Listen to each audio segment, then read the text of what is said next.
حضرت لقمان رحمہ اللہ ایک کامل بری بزرگ و حکمت انسان تھے۔ حضرت لقمان رحمہ اللہ نے سب سے پہلے اپنے بیٹے کو نصیحت کی، یا بنی لا تشرک باللہ ان الشرک لظلم عظیم۔ پہلی نصیحت حضرت لقمان نے اپنے بیٹے کو عقیدے کی کہ لا تشرک باللہ، شرک نہ کرنا، اللہ تعالیٰ کے ساتھ کسی اور کو شریک نہ کر لینا، اس سے منع فرمایا۔ عقیدے کی دعوت دی۔ سب سے پہلے عقیدہ بچوں کو پڑھانا چاہیے۔ حضرت لقمان کی نصیحت سے پتہ چلتا ہے کہ جس طرح انبیاء علیہ السلام کی پہلی دعوت ہی توحید سے شروع ہوتی ہے، لا الہ الا اللہ، پہلا کلمہ جس کا پہلا جز توحید کی دعوت دیتا ہے کہ اللہ کے سوا کی عبادت کے علاوہ نہیں، کسی اور کی عبادت نہیں کر سکتے۔ اسی طرح حضرت لقمان رحمہ اللہ نے اپنے بیٹے کو نصیحت کی، لا تشرک باللہ، یا بنیہ۔ اس سے یہ بات بھی سمجھ آ رہی ہے کہ حضرت لقمان نے یا بنیہ کا جیسا لفظ استعمال کر کے بیٹے کو بڑے احسن اچھے انداز میں، بڑے اچھے مضمون میں نصیحت کی، کسی جبر اور مار پیٹ کر نصیحت نہیں، بڑے پیارے انداز میں فرمایا کہ اے میرے پیارے بیٹے، لا تشرک باللہ، کہ اللہ کے ساتھ کسی کو شریک نہ کرنا۔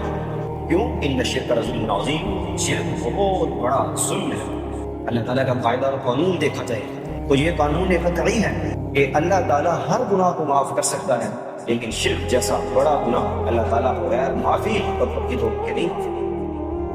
اللہ تعالیٰ فرماتے ہیں ان اللہ لا یغفر ان یشرک بہ ویغفر ما دون ذلک لمن یشاء، کہ اللہ تعالیٰ شرک کو معاف نہیں کرتا،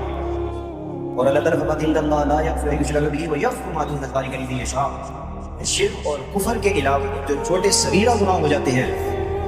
وہ اللہ تعالیٰ معاف کر دیتا ہے، لیکن جس کو چاہے اللہ معاف کرتا ہے، کیونکہ چھوٹے گناہ اور صغیرہ گناہ یہ بہت سے ایسے نیک کام کرنے کی وجہ سے معاف ہو جاتے ہیں، لیکن کبیرہ گناہ اور شرک جیسے بڑے جرم اور گناہ یہ معاف نہیں ہوتے بغیر توبہ کے۔ وضو کرنے سے صغیرہ گناہ معاف کر دیے جاتے ہیں، تو بڑے گناہ شرک جیسے کفر جیسے گناہ اللہ تعالیٰ کہتے ہیں نہ اس کو پسند کرتا ہوں نہ میں اس کو معاف، یہ معاف نہیں ہوں گے قیامت کے دن اگر سے پکی و سچی توبہ کرتا ہوں۔ پہلی نصیحت اللہ تعالیٰ نے قرآن کریم میں حضرت لقمان کی جو نقل کی ہے، جو اپنے بیٹے کی دی، وہ عقیدے کی دعوت دی تھی کہ بیٹا کسی اللہ کے ساتھ کسی کو شریک نہ ٹھہرانا۔ آج لوگ مختلف ایسی جگہ پر جاتے ہیں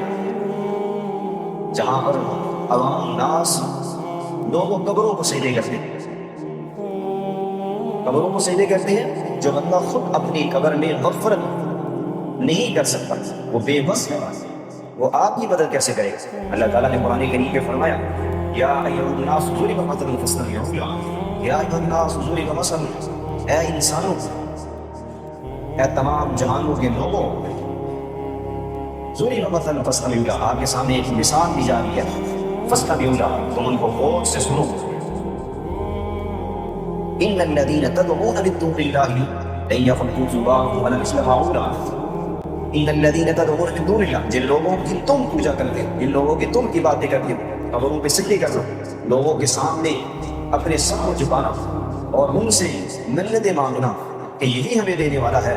یا مشرکین اپنی عبادات کے لیے خدا بنائے ہوئے،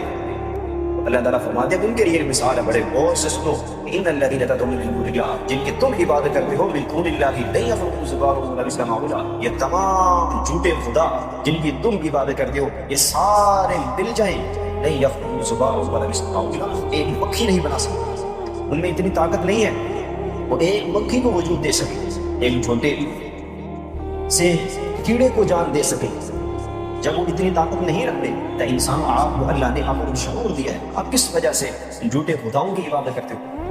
یہ پہلی نصیحت عقیدے کی حضرت لقمان نے اپنے بیٹے کو دی کہ اللہ کے سوا کسی کو سجدہ نہ کرنا، اللہ کے سوا کسی کو مددگار نہ سمجھنا۔ ومن یشکر فإنما یشکر لنفسہ ومن کفر فإن اللہ غنی حمید، اللہ تعالیٰ کا شکر ادا کرنا چاہیے، جو ناشکری کرتا ہے اس سے اللہ بے پرواہ ہے، اللہ تعالیٰ محتاج نہیں ہے اس چیز کا، ہم تو سنا کہو اللہ کو ضرورت ہے، نہیں، اللہ تعالیٰ کو اس چیز کی ضرورت نہیں ہے، وہ تو تعریف والا ہے، وہ بغیر تعریف کے تعریف والا ہے۔ پہلی نصیحت حضرت لقمان نے اپنے بیٹے کو عقیدے کی آپ کا عقیدہ درست ہونا چاہیے،